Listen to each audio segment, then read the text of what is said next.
Next ఇప్పుడు ఒత్తు పదాలన్నీ రాసినాం కదా. ఇప్పుడు ఇంకోటి విడదీసి రాద్దాం. చూడండి, అధర్మం. అధర్మం ఏంటిది? అధర్మం. ఇక్కడ ఒత్తుగా ఉండే అక్షరం ఏంటి? ఇక్కడ రాకు మావత్తి ఇవ్వడం. అధర్మం అనేది ఇక్కడ ఒత్తుగా ఉండే అక్షరం. మీకు ఇవే రాయడం చాలా కష్టంగా అనిపిస్తుంది కదా. ఇప్పుడు ఇది ఎలా రాయాలి? అని ఇట్లనే రాసేసుకుందాం. ఇది మం రాసుకుందాం. ఇప్పుడు మీరు పలకండి అధర్మం. చెప్పండి అధర్మం. చెప్పండి. ఇప్పుడు అధర్మంలో ఈ రెండు తీసేసి ఇది మాత్రమే పలకండి. ర్మం పలకండి. ర్మం ర్మం ర్మం. ఇప్పుడు ర్మంలో ఏమేం పలుకుతున్నాము? ర్మంలో ఎన్ని అక్షరాలు పలుకుతున్నాము?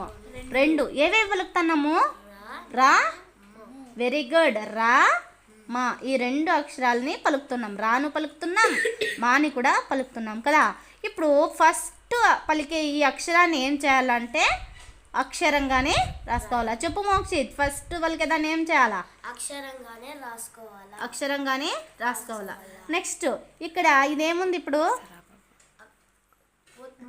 మా. ఇదేముంది? మా. ఈ మాని ఏం చేసుకోవాలా? ఒత్తుగా రాసుకోవాలా. నీకు ఈ మా ఒత్తు మైండ్లో ఉంది కదా, ఒత్తులు తెలుసు. మా ఒత్తుని ఎలా రాయాలా? ఇలా ఒత్తుగా రాయాలా. ఇప్పుడు ఇదేమైంది? అధర్మం. పలికే విధానం వస్తే ఆ పలికే విధానంలోనే మనం ఎంత కష్టమైన పదమైనా రాసేసుకోవచ్చు. సరేనా?